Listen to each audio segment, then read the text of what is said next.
the Furiously Knit podcast. I'm a knitter and a teacher who lives in Chicago with my daughters, my partner, and our 3 cats, who are kind of on a rampage today, so they may make an appearance. It feels a little bit chaotic in here today. I'm filming in my sunroom, and we have some upstairs neighbors who have company and a very large dog. So it's a little bit noisy in here. I'm hoping that it's not too distracting, but I did want to take advantage of a nice, bright, sunny Chicago late winter day to film a little bit to get you caught up on what I've been working on and what I've been up to. It's been a couple weeks since I filmed. I have not had a ton of knitting time, but I did want to just update you on some projects. I did a little bit of traveling. My partner and I went to Mexico City for an anniversary trip. So we took a very long weekend and we escaped to Mexico. It just so happened that we were in Mexico during one of the coldest and snowiest weekends of February. So good timing for us. The trip was amazing, and I'm actually going to put a little bit of footage of the trip at the end of the video, and then also a little bit of footage of just our life in Chicago and what we got up to the week after we got back from our trip. So if you're interested in just a little vlog style peek into my life, you can stay until the end for that. The dog upstairs currently has the zoomies, which is inspiring my own cats to have their own zoomies. So we'll see how this goes. I'm wearing my Clove sweater, which I knit a few years ago. It's one of my all-time favorites. I actually knit this pattern twice because I love the pattern so much. I love just a plain basic drop shoulder pullover, and this yarn was really special for me. This was, I think, my first purchase of Grenouille Yarn Company yarn, and I held the regular sock base with a strand of Filcolana Arwetta, I believe. It was a few years ago, but the yarn, the Grenouille yarn, is the one with these sort of rainbow speckles. This was between the pattern and the yarn. This is just one of my top sweaters of all time. I wear it a lot. It's a little bit cropped. I don't know if you guys will be able to see. I did knit it pretty cropped.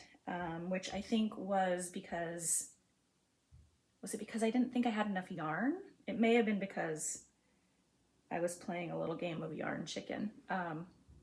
But I still wear it. I just make sure that I wear a cami underneath.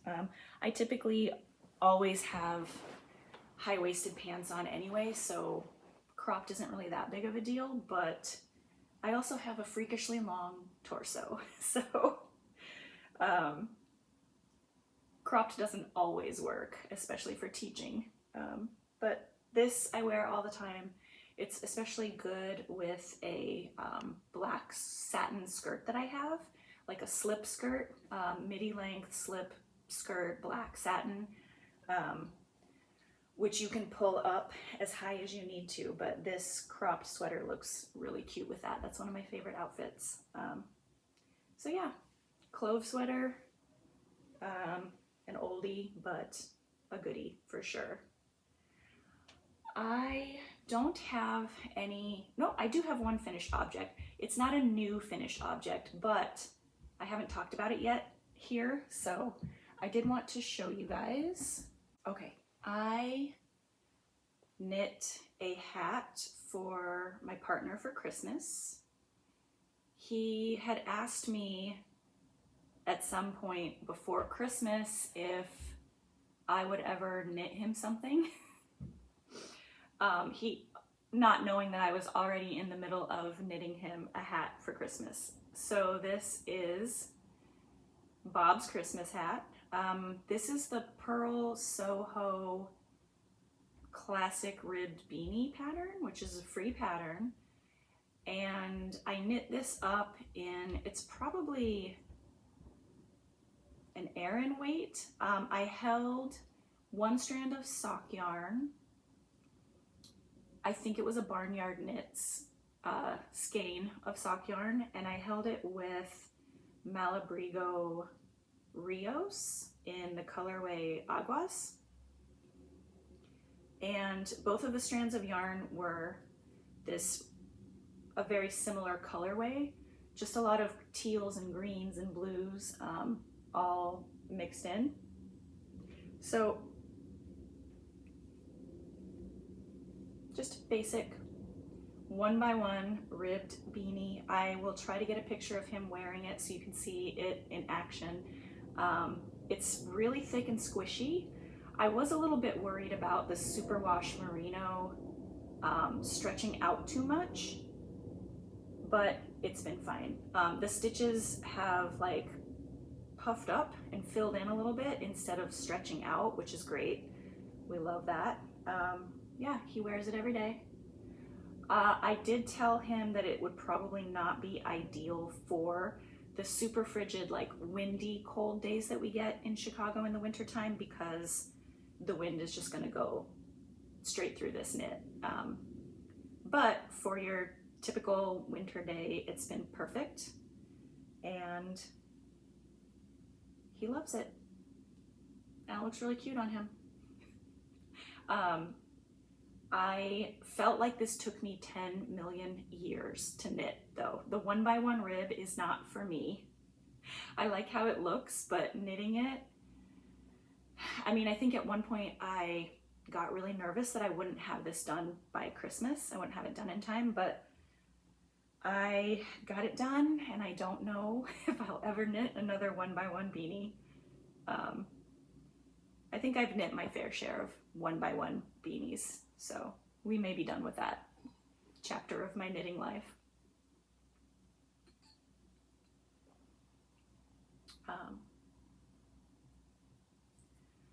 This super cute glass is my daughter's. I just thought it was the perfect thing for today. So yeah, this is my only finished object that I have to share. I think I mentioned this on my last podcast. I recently, well, in January, I got a new job. I, for many years, was a preschool teacher in the public school system. And I switched because last year I finished my coursework. I got a teaching endorsement in special education, which is something that I've been interested in doing for a long time. It did mean going back to school for a little bit. I was missing a few classes. So I got those done, got my endorsement, and after teaching preschool for 20 years in various cities, in various different educational settings, I felt like it was time for a change. I just got so tired. I was so tired all the time. Preschoolers are amazing and magical, but it is physically and emotionally exhausting. And it just felt like, and I think this is true with teaching across the board recently, it just felt like every year it was getting so much more difficult and so much more exhausting. So I thought I would try teaching older kids. I have two daughters. My girls are 12 and a half. They're in 7th grade. And I've been really enjoying this age. So I moved into middle school. I'm now currently teaching 5th and 6th grade science and social studies special education. It's an inclusion setting, so I'm co-teaching with the gen ed teacher, and I rotate between 5th and 6th grade and between the science and the social studies classrooms, which has been a nice change for me. It was a big change. It's a huge mindset to go from early childhood education to middle school. So I haven't, you know, my job has been eating up a lot of my time and also my emotional energy. It's getting easier now. It was a lot of work in the beginning because there were a lot of paperwork things that I needed to learn how to do. So there was a huge learning curve, and I've gotten into the swing of things over the last 2.5 months. So it is getting easier, but it has meant that between moving into the new apartment in December, starting my new job in January, traveling a little bit this month, parenting, and everything else that comes along with that, I have not had a lot of time to knit. So I don't have any other finished objects, but I'll show you the progress on the 2 sweaters that I'm working on, and a brand new little cast on, and a tangible plan for a spring garment that's starting to come to life. So I'm first going to show you my Luz sweater. Okay, this was a test knit for the Knit Purl Girl that was supposed to be done on February 26th. It is not done.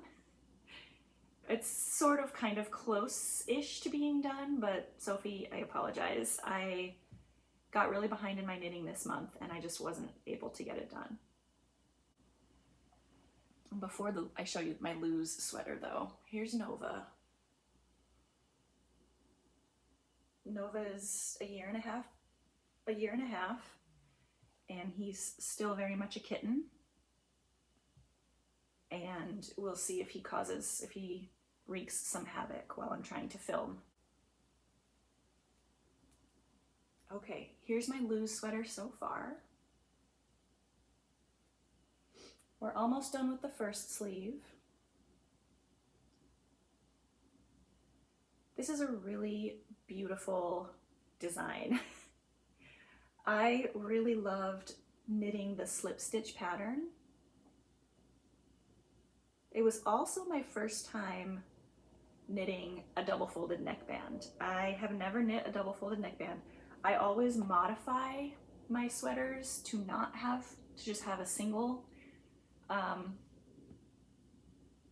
a double folded neckband. If the pattern calls for a double folded neckband, I just ignore that and do this.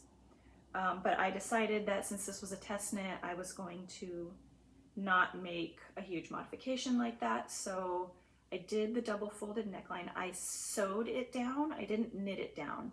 So I bound off the neckline after doing this half twisted rib, and then I sewed it down. And I think it went okay. It looks a little bit twisted in some spots, but I'm not sure if it's enough to pull it out and try to re-sew it. I think that would be a quick thing to do if it bothers me after blocking. I also may have picked up a few too many stitches in the neckline. So the back looks pretty straight and, you know, evenly sewed down as it should be. The front is a little bit wonky, but I don't know if it's really going to bother me that much. I will block it and see how I feel at the end. I intentionally left my yarn tail here when I sewed it down, so it'll be easy to pull that out and redo it if I need to. We'll see. Anyway, this pattern, today is the 2nd of March. This pattern went live last week. So if you're interested in knitting this, you can grab the pattern. Mine is knit up in 1 strand of Cascade Fingering and 1 strand of Knitting for Olive silk mohair. I can't recall the colors, but I'll put them down below. This is basically almost the same color that Sophie knit her sample in, and yeah, I thought it was beautiful. I think she originally knit this for her wedding, which kind of explains the sort of ultra feminine feeling of it. It's beautiful. The fabric is gorgeous. It's got a, I don't know if you can see this halo, but it's very fuzzy, and I think it's going to be a really great springtime piece because it is not a super dense fabric. The slip stitch pattern areas are pretty open. Actually, the stockinette is pretty open as well. I'm knitting this on a US 6. So yeah, I think this is going to be a really nice transitional piece. It's going to be really pretty for Easter, and just in general on those chilly days of spring when you still want to wear your hand knit sweaters, but it's getting a little bit warmer. So this is the Luz Sweater by the Knit Purl Girl, and it's a really engaging knit. You do more of the slip stitch pattern. Oh, I also learned how to do a lateral braid with this pattern, which was really fun to do. You do that on down here by the hem, so you'll do a little section of the slip stitch pattern, you do your lateral braid, and then you do your half twisted rib, and then again on the sleeve, which I haven't gotten to yet. I was going to show you. I haven't gotten that far yet. But you do the same on the cuff of each sleeve. So the pattern like keeps you really engaged mentally because it's always changing. It's not just an endless sea of stockinette, which was a nice change of pace. So yeah, I am looking forward to having this done. I've been kind of neglecting it this week, but I really need to get back to it and get it done before it gets too much farther into March. So this one, oh, this one is, I keep this one in my Lula Cafe tote, which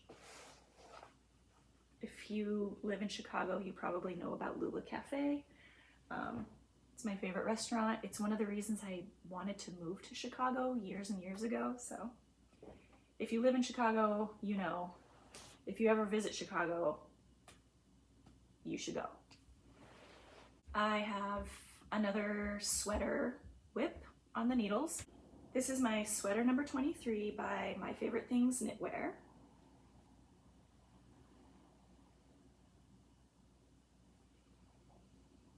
I really need to get one of those mirrors that you can clip onto your camera so you can see what's in the viewfinder, because I have no idea if you can see this or not, but I hope you can.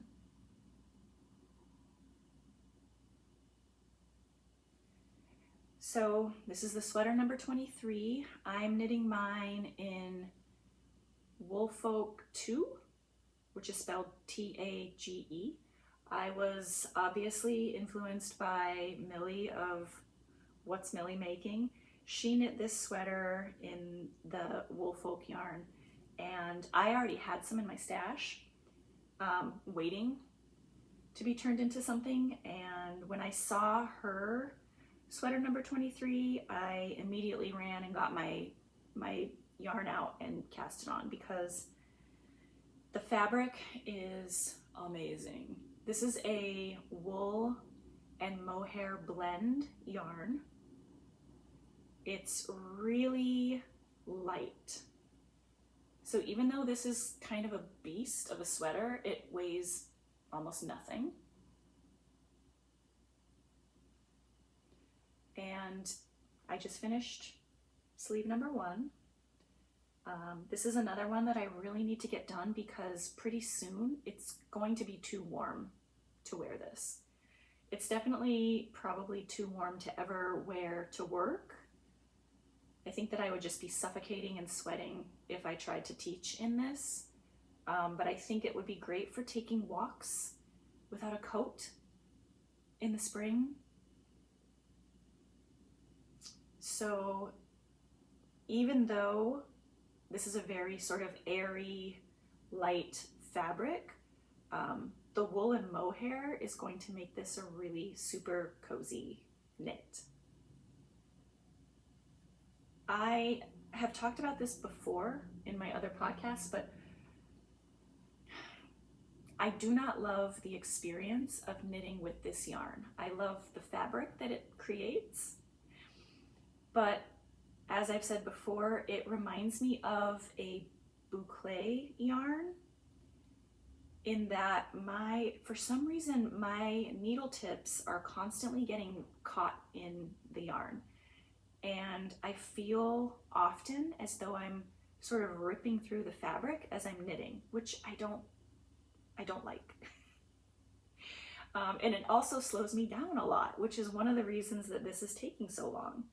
I thought this was going to be a super quick project that would fly off the needles. It's not been the case. But I have one sleeve left, and I'm going to pick up stitches for that today so I can get that going. The details on the back of the shoulder are really pretty. I love this line. I did try it on, and I'll put some photos of me trying it on. It's very boxy, but that's what I was going for, and I really like the shape that it makes. It's super wide. The body is very wide. So there were times when I was in the middle of knitting it and I was just like, have I made a terrible mistake? It felt like I was knitting a blanket, just going around and around and around. And I had it on a needle that was a smaller circumference than this body. So it was scrunched up and I couldn't exactly tell how wide it was, but I could tell that it was really wide. And I was so scared as I was like working on the ribbing to bind the body off that it was going to be way too big. But I tried it on and I love it. I love that it sort of stands out a little bit from my body, which gives it a swinginess. It's almost kind of like an A-line shape. And yeah, it worked out well. I was a little panicky for a minute, but I love how it fits.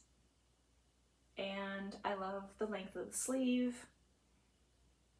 I think it comes to like right about here. Another thing I usually do is I usually knit my sleeves too short out of impatience. I made a couple modifications. It's supposed to have a double folded neckband, which I didn't do. I just thought that would just feel a little thick on my neck, maybe a little bit constricting. So I just did my regular, usual 1x1 neckline. And another modification I did was the pattern doesn't call for any decreases in the sleeve. It's just a straight sleeve. But I have like little stick arms. And I was just worried that it would be they would feel a little bit too big. So I did some very gradual decreases on the sleeve, but I think I only decreased by maybe 10 stitches. So nothing major. But I think it was just enough to sort of rein it in a little bit so that it's a little bit more flattering on my arm. So I love her.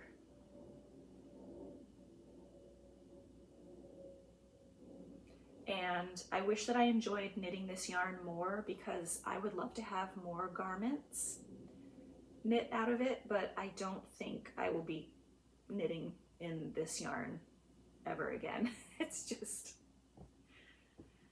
too slow. I made an impulse purchase a couple of weeks ago because Hedgehog Fibers released a few new colorways for the season, and I saw that they have a BFL sock base. It's the Hedgehog Fibers Twist sock. So it's BFL and nylon. I've knit sweaters in BFL before, and I really love that wool. It's one of my favorites. So I really wanted to try this BFL sock base. And when I saw this colorway, I immediately put it in my cart. This is the Stargazing colorway. And even though I had no business casting on another sock because I haven't finished the socks that were already on my needles, I had to cast it on. So I wanted to see how this knit up. And I'm really happy. I'm so excited about this. It must be a late winter thing. I really needed some color, and this has just been the perfect thing for that. It kind of looks a little self-striping from a distance. I'm not following a pattern. I'm just doing a 3x1 ribbed sock. I'm gonna knit the entire leg in this 3x1 ribbing. I'll do it my usual heel flap and gusset, and then keep the ribbing going for the top of the foot, and then just do plain stockinette on the bottom. So I find that the socks I have that are ribbed fit better.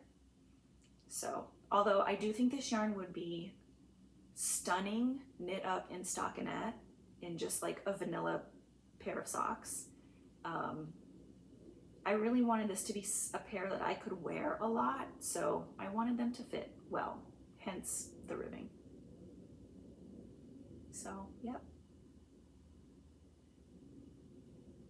This bright rainbowy color is exactly what I needed in my life, and I'm really happy with this purchase. It's amazing how one skein of yarn can make you so happy.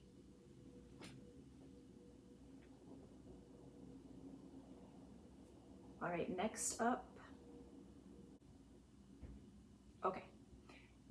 I want to talk a little bit about a plan for a spring garment that I have. My partner bought me 2 skeins of beautiful Grenouille Yarn Company yarn for Christmas. This is the linen sock base. So it's 90% superwash merino and 10% linen. And this is the Gormenghast colorway, I believe. And I have 2 skeins of it. So I was searching through Ravelry the other night trying to find, because this has a little bit of linen content, I was thinking it would be really nice as a warmer weather garment. So I was scouring through Ravelry, trying to find something that would work with the yardage that I have and also this fiber content. And I was specifically trying to find something that I could wear with, first of all, a black denim jacket that I have that I love to wear in the spring and summer. And then I also recently bought so I do clothing rental every month. I rent from Nuuly, and in my Nuuly bag one month, a couple months ago, I rented this super cute denim. It almost looks like a denim work shirt, but it zips up, has a collar, plain denim shirt, but it's got a little bit of quilting on the inside, so it's really going to be like the perfect spring jacket. And I wanted to knit something that I could wear under my denim jacket, which is like a washed out black, and my dark blue denim shirt jacket. And I thought that this color, because it's got a lot of greens, it's got some grayish and a little bit of teal, but then it's also got some areas that are almost black. I thought that this would work really well. So I found a pattern that I don't think I've ever seen this pattern before. I don't know that I've ever heard anybody talking about it before. It's the Floodlight Tee. And I can't remember the name of the designer, but I will put it down below. And it's a circular yoke tee. It's got short sleeves. It has a keyhole neck that ties in the back. And then it's just basically plain stockinette all the way down. I think the designer has mohair stripes in the top of the garment. I will not be doing mohair stripes. I will be doing just solid merino linen. I knit up a swatch last night and washed it and blocked it, and it's perfect. It hit gauge perfectly. I love the fabric it makes. It's really drapey. It feels, you know, the yarn has a little bit of a sheen from the linen. It is kind of amazing how much, even just 10% of a fiber can change a yarn. But I think this is going to be absolutely perfect for this garment, and I want to cast this on right now so I can get it done. It's knit on US 5 needles, which is what I used for the swatch, and I think this is going to be ideal. So I'm very excited about this. I'm hoping you guys can see these amazing colors.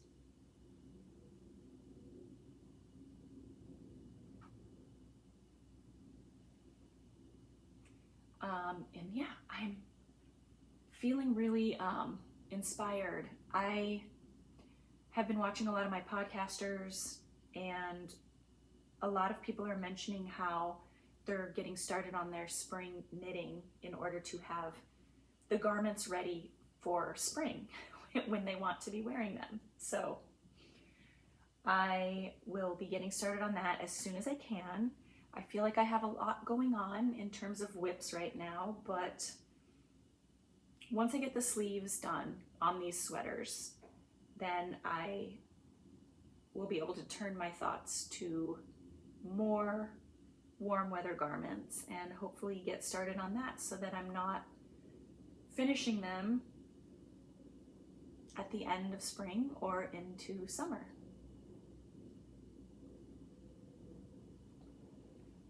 I do have an acquisition to show you, so let me go grab that. My one acquisition is this is a yarn that I saw Mel of the Cozy Cardigans Knitting Podcast was using to knit a cloud sweater by Petite Knit. And she mentioned that it's a blown yarn, and it's 37% alpaca, 35% nylon, 26% fine merino. And she was talking about how soft and airy this yarn is. And I decided I was already thinking at the time that I wanted to knit another sweater number 23. So I thought that this might be, it says to use the recommended needle size on the ball band is a US 9. I am using a US 8 for my sweater number 23. So I thought that I would probably be able to play around with gauge and use this for another sweater number 23, because I already know that I love this pattern enough to knit it again. So I ordered, I think, 9 balls. It was on clearance because this yarn is discontinued. So I found it on super sale, and I ordered the salt and pepper colorway, which is mostly like a charcoal gray, and it has flecks of rainbow colors. It's got, I think, predominantly red, but there's also some blue and yellow in there. and it's really pretty. It feels very wintry to me though, so this might be a project. I think that my intention was to finish my sweater number 23 was going to fly off the needles, and then I would immediately cast on for my second version in this yarn, and that I would somehow have them both done in time to wear this winter. But this is probably going to be on hold until later in the summer. But it reminds me of Drops Air. It's just so lightweight. It's lovely. And I think that it's going to make a really beautiful sweater someday. I also really did like Mel's version of the cloud sweater that she knit in this yarn. When I look at the cloud sweater pattern, I don't know that I love it. I think it's the rolled neck.